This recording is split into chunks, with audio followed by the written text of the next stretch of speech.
Salve, salve pessoal, tudo certo? Tudo tranquilo? Vamos para a nossa 24ª aula, né, povo? Clarice Lispector, tá na apostila 8 e é a aula de número 24, tá?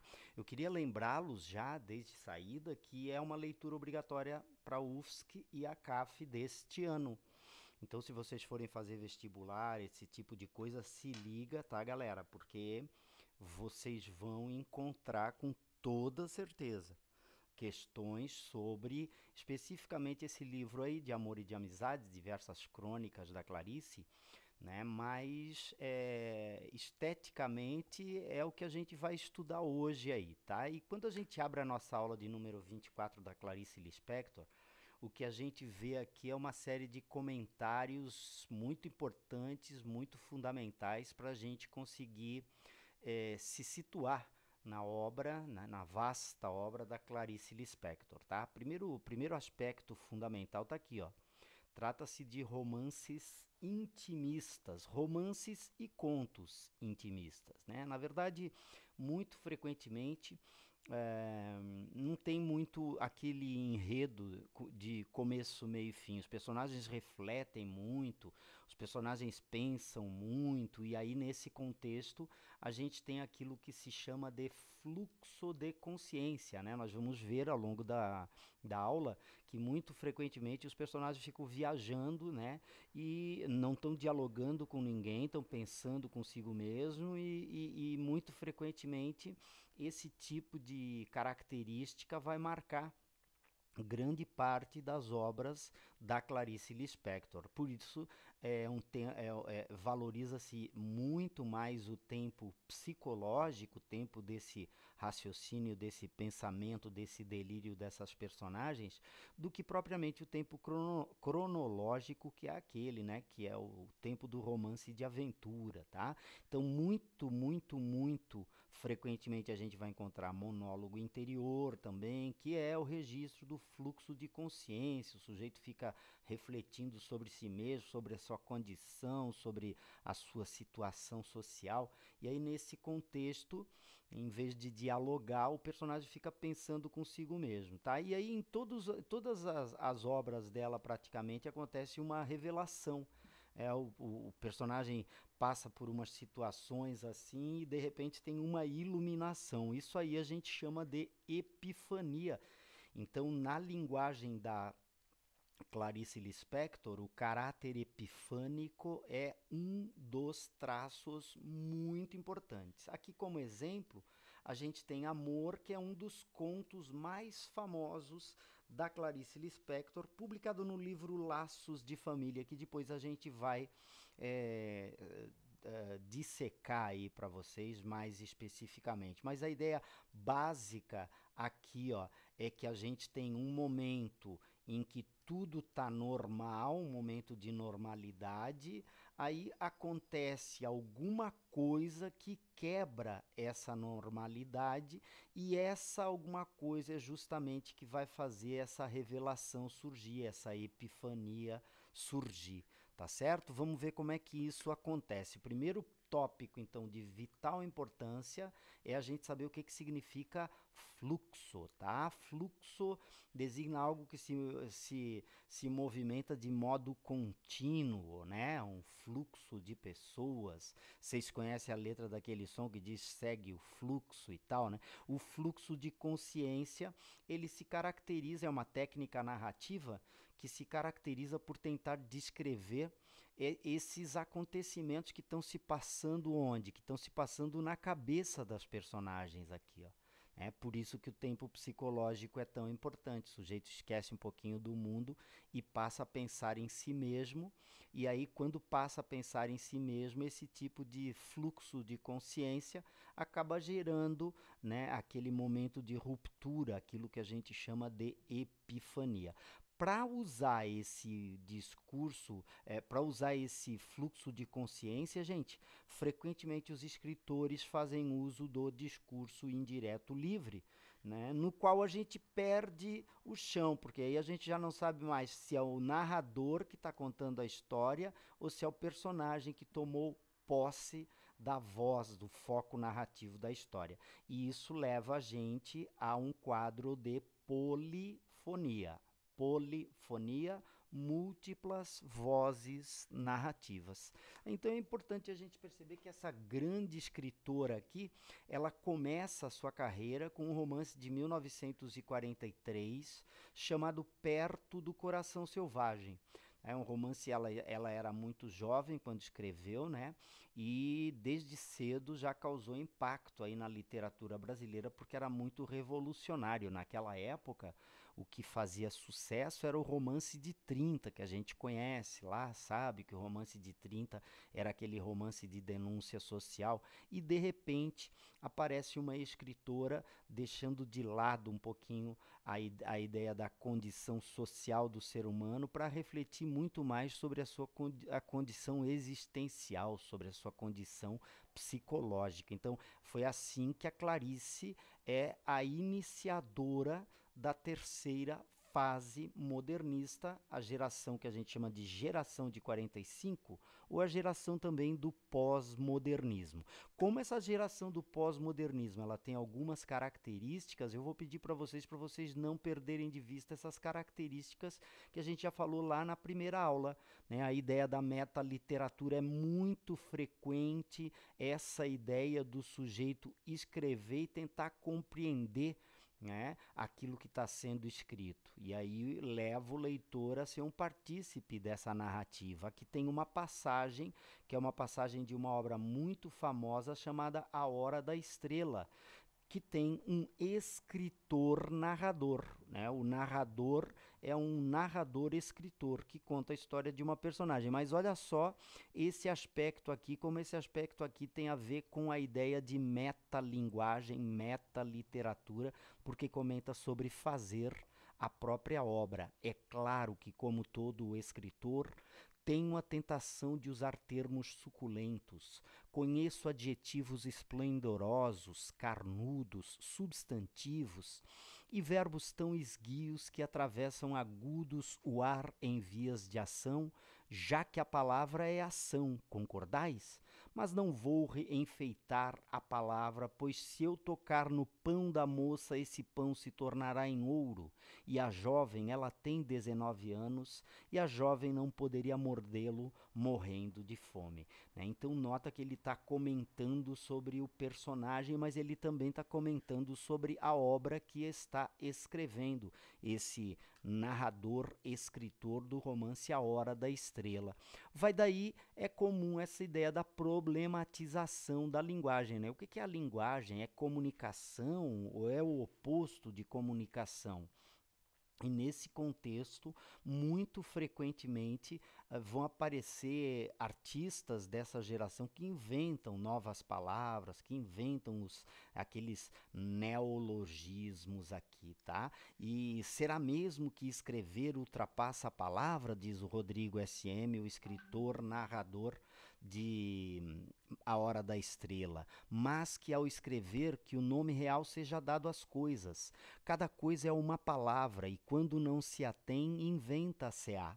Esse vosso Deus que nos mandou inventar. Porque escrevo, antes de tudo, porque captei o espírito da língua e assim, às vezes, a forma é que faz conteúdo. A forma, notem que é uma referência claríssima à escrita.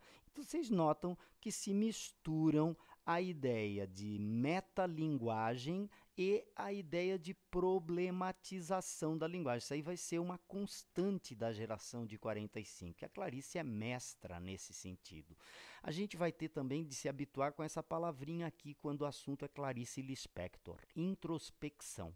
Né? Essa prosa da Clarice a gente chama de prosa psicológica porque os personagens são todos personagens que olham muito para dentro de si. O prefixo in ali, ó, né, é a ideia de internalização da narrativa. E por isso aparece muito frequentemente essa ideia de personagem viajando, personagem, né, fazendo aqueles longos monólogos interiores. E quer ver um exemplo de uma passagem na qual apareça esse tipo de coisa, na qual apareça esse monólogo interior, pois a gente tem aqui embaixo. Enquanto tiver perguntas e não houver resposta, continuarei a escrever. Como começar pelo início se as coisas acontecem antes de acontecer? Se antes da pré-história já havia os monstros apocalípticos, se esta história não existe, passará a existir. Pensar é um ato, sentir é um fato. Os dois juntos, sou eu que escrevo o que estou escrevendo. Deus é o mundo, a verdade é sempre um contato interior e inexplicável. A minha vida, a mais verdadeira, é irreconhecível, extremamente interior e não tem uma só palavra que a signifique. Meu coração se esvaziou de todo o desejo e reduz-se ao próprio último ou primeiro pulsar. De novo, trecho de A Hora da Estrela. O detalhe importante aqui dessa passagem, que dá para a gente perceber como a literatura da Clarice é uma literatura intro, uma literatura para dentro, tá? É essa passagem aqui, né? A minha vida, a mais verdadeira, é irreconhecível. Por que que é irreconhecível? Porque é extremamente interiorizada, tá? Não é uma autora, portanto, que valorize a ação. A gente diz ação episódica, sabe? Aquela história de aventura. Quem quiser isso não pode ler Clarice Lispector, pode ler outra coisa, tá? E aí, o que que a gente tem aqui a título de exemplo? Eu selecionei aqui aquele conto Amor da coletânea Laços de Família, que tem um monte de contos muito legais, muito interessantes, tá? Muito legais. Até para quem gosta muito de romance de aventura, vai ver que ler uma Clarice Lispector aí vai se encarnar, tá? Ana é uma dona de casa normal, tá? A Ana é a protagonista dessa história. E ela protagonista, tá?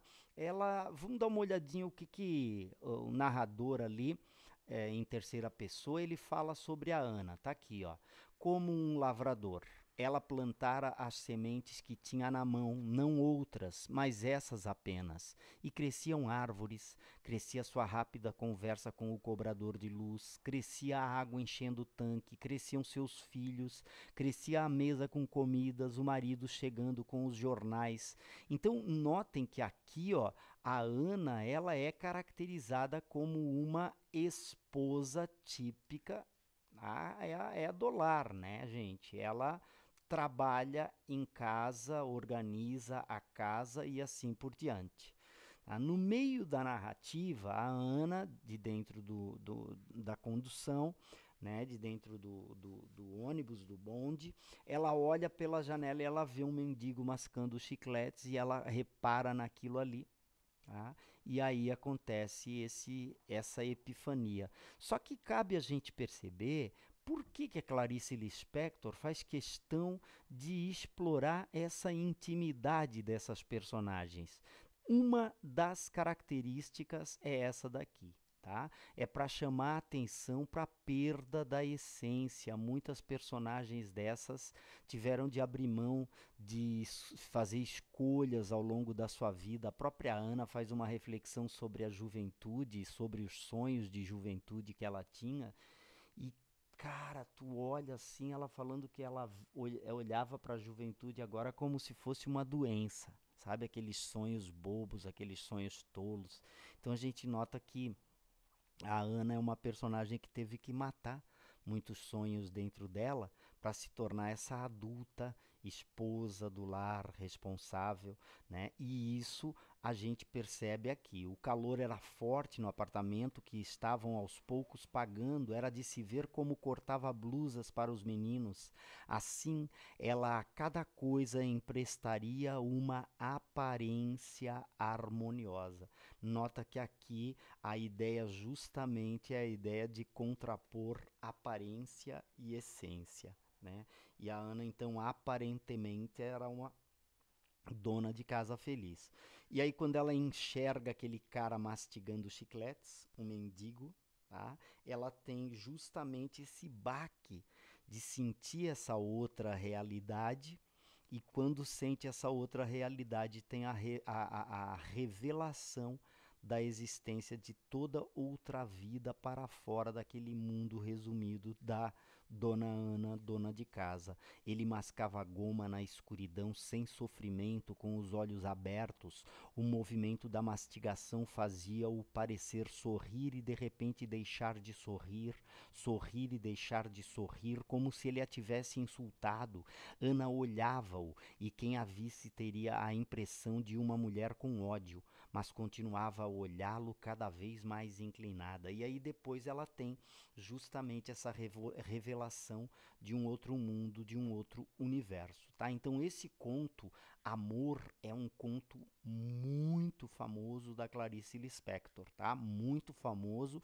E notem, mesmo no conto da Clarice Lispector aparece esta ideia de fluxo de consciência. O fluxo de consciência está aqui, ó. O movimento da mastigação fazia-o parecer sorrir e de repente deixar de sorrir, sorrir e deixar de sorrir. Isso ali é a Ana viajando, gente, tá? É a voz misturada do narrador com a reflexão naquilo que está se passando na cabeça da Ana.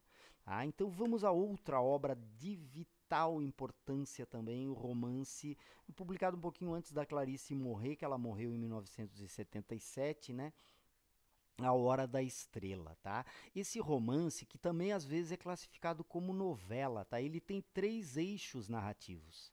Tá? Então é um romance em que se misturam 3 histórias, e as 3 histórias vão se desenrolando simultaneamente. Tudo misturado, professor, tudo misturado, tudo fragmentado, tudo quebrado. Tem o relato da Macabea, que é a personagem protagonista, e tem a história do próprio narrador-escritor. Esse narrador-escritor aqui é um cara chamado Rodrigo S.M., que decide dar vida a Macabea. E depois tem a história de contar uma história, a história de escrever o livro A Hora da Estrela. Tá? Aí, a princípio, isso vai dar uma quebra no enredo, a gente acha difícil acompanhar a história, mas isso é muito natural na obra da Clarice, porque essa fragmentação do enredo, essa história toda quebrada, dividida em 3 eixos aí, ó, ela é uma história que sintetiza o ser humano fragmentado dos dias de hoje, tá? Um ser humano típico da pós-modernidade. E em meio a esse romance, A Hora da Estrela, a gente também vai ver que com essas 3 histórias se superpondo, vai ser muito, muito, muito raro o tempo cronológico ser o principal. O principal é o tempo psicológico, o tempo das reflexões do Rodrigo S.M., das reflexões da Macabea e das reflexões de qualquer um que se meta a escrever um romance, tá? Aqui eu coloquei alguns personagens, não estão todos, tá? Mas são os personagens fundamentais. Então, o fundamental aqui da história é que o Rodrigo S.M. ele é um alter ego de uma autora. Nota que a Clarice Lispector certamente colocou um escritor, né? Sobretudo para apontar com clareza. Olha, gente, vocês são muito amadores quando vocês dizem que a minha literatura é uma literatura feminina, só de mulheres. É certo que é uma literatura feminina, é certo que é uma literatura feminina. Ninguém pode dizer que não. Tá? Só que é uma literatura feminina na qual não faz a menor diferença o gênero. Por quê, pessoal? Porque comenta da condição humana de uma maneira universal. Ah, se eu fosse lá para a Índia ver aquelas operariazinhas que trabalham naquelas fábricas, fiações e tecelagens e salas de costura, né, da Índia, pobrezinhas, eu ia associá-la perfeitamente à vida, à existência da personagem Macabea. Por quê? Porque trata de gente que vive uma vida muito, muito, muito restrita, uma vida muito limitada. Então a Macabea, ela representa, de certa forma, toda e qualquer personagem que tem uma vidinha muito, muito, muito limitada, uma vidinha muito, muito, muito restrita, tá? Quem é a Macabea? A Macabea é uma moça que mora no Rio de Janeiro, trabalha, uma jovenzinha de 19 anos e que também, como todo e qualquer ser humano, tem os seus conflitos existenciais. Aliás, conflitos existenciais que o escritor da obra também tem. tá? Ela inveja, né? Mas é uma inveja boa, porque ela não tem maldade no coração, ela tem inveja da Glória, a amiga de trabalho dela, que é filha de um açougueiro, come carne. O prazer da Macabé é comer cachorro-quente e tomar Coca-Cola. Aquilo para ela é um acontecimento. E aí, no meio da narrativa, ela conhece o Olímpico. O Olímpico é bem diferente dela. O Olímpico é um sujeito mau. Ele rouba, quando pode se aproveita das outras pessoas e tal, né? E é importante a gente perceber que eu coloquei aqui o primeiro amor, entre outras coisas, porque acaba dando a Macabé acaba dando com os burros na água, né? O Olímpico acaba ficando com a Glória. E na história também tem uma cartomante que tem um papel fundamental, porque a Macabé, quando tá triste, quando, sabe, não tem mais o seu amor, a Glória diz para ela, a Glória que traiu a amiga, diz para ela: "Ah, Macabé, vai lá falar com a cartomante. Eu fui falar com a cartomante e já arrumei um casamento para mim." E não dá outra. A Macabé vai lá, fala com a cartomante, e a cartomante diz a Macabé: "Ah, você vai ter um um fim lindo, Macabé. Você vai encontrar a sua hora da estrela, Macabé. Eu vejo o seu destino brilhante, Macabé." E a Macabé tem uma daquelas epifanias que ela tem, uma revelação. Pela primeira vez está se sentindo um ser vivo, está se sentindo um ser dotado dessa subjetividade que caracteriza os seres humanos, tá? Mas essa previsão da cartomante aí é fake, vocês vão ver que é fake, tá? Aqui tá a Macabea, representada pela atriz Marcélia Cartacho. É esse filme, tá? É um filme dirigido pela Suzana Amaral, vencedor de dezenas, centenas de prêmios, tá? E ganhou o Urso de Ouro do Festival de Cinema de Berlim, que não é pouca coisa, tá? O Urso de Ouro é o que o Oscar gostaria de ser, tá? É um festival muito concorrido e, de certa forma, o filme retrata a história da Macabé só. Não tem a passagem do escritor, né? Escritor, narrador, personagem chamado Rodrigo SM, tá? De fato, a carência de Macabea é total, diz aqui na definição um dos estudiosos da Macabea, né? E é interessante as passagens que a gente fala sobre a Macabea, né? Sua carência máxima reside justamente no fato de ser ela maximamente alienada, maximamente inconsciente, tá? É importante a gente salientar aqui os adjetivos que servem para caracterizá-la, né? Os adjetivos, pequenas frases: não é branca, não é preta, não é mulata, é pardacenta. E aqui uma outra passagem aqui que é importante também para vocês verem como a Macabé assim é reduzida a uma pessoa sem brilho. Mas mesmo uma pessoa sem brilho como a Macabé também tem os seus fluxos de consciência e também tem as suas epifanias, as suas revelações, as suas grandes alegrias, como qualquer personagem de William Shakespeare, tá bom? Então por isso que é universal a literatura da Clarice Lispector. Tem outro romance dela também que é bem famoso, tá? Um romance, se não me engano, de 1964, A Paixão Segundo GH. Nota que a paixão, gente, já é uma referência à ideia de Cristo, né? Então é a história de Cristo? Não, não.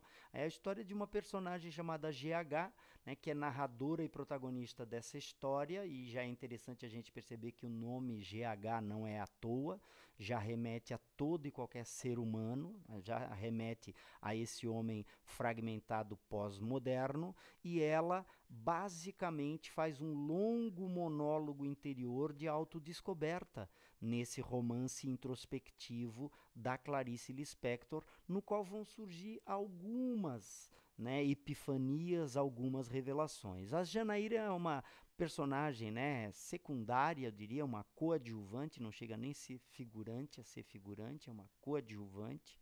Aliás, não chega nem a ser uma coadjuvante, ela é uma figurante, que é uma empregada demitida pela GH. E aí a GH, num belo dia, decide arrumar justamente o quarto da empregada, que para ela era basicamente desconhecido, né? E isso é que vai detonar todo esse processo de autoconhecimento. Então, nota que arrumar o quarto da empregada é um ato que é um ato cotidiano, claro, não é cotidiano para a GH, que é uma mulher rica, tá? Mas é importante a gente perceber que o fato de ela ir arrumar o quarto da empregada pela primeira vez, dela entrar, acaba despertando, sobretudo porque ela encontra uma barata. Eu diria que essa barata aqui é quase tão importante quanto a protagonista, porque é ela responsável por despertar a epifania na narradora protagonista GH. E aqui a gente tem um exemplo do início do livro, tá? Estou procurando, estou tentando entender, tentando dar a alguém o que vivi, não sei a quem, mas não quero ficar com o que vivi, não sei o que fazer do que vivi, tenho medo dessa desorganização profunda, não confio no que me aconteceu. Aconteceu-me alguma coisa que eu, pelo fato de a não saber como vivi uma outra, não, a isso quereria chamar desorganização e teria segurança de me aventurar, porque saberia depois para onde voltar, para a organização anterior. A isso prefiro chamar desorganização, pois não quero me confirmar no que vivi. Na confirmação de mim, eu perderia o mundo como eu o tinha, e sei que não tenho capacidade para outro. Nota, gente, que isso aqui é um longo monólogo dessa narradora protagonista chamada de GH. Tá bom? Vamos fazer essa questãozinha aqui, que essa questãozinha aqui é uma questãozinha que diz respeito àquele conto lá, Amor, ó. Tá? Não, desculpa, primeiro essa questão aqui, que é a questão 1, tá? Clarice Lispector se dizia uma escritora sentidora. O termo se justifica porque Clarice, 1. Registrava impressões, ideias e sentimentos guiando-se pelo fluxo de consciência. 2. Sondava a mente das personagens, privilegiando assim a sequência cronológica das ações e suas causas. 3. Separava com rigor os mundos interno e externo das personagens, a imaginação e a realidade. A análise das afirmativas nos permite afirmar corretamente. Vamos ver de novo. Registrava impressões, ideias e sentimentos guiando-se pelo fluxo de consciência. Certíssimo. Sondava a mente das personagens, privilegiando assim a sequência cronológica das ações e suas causas. Não, pessoal, porque ela não premiava a sequência cronológica. Ela era muito mais de reflexão do que ação, perceberam?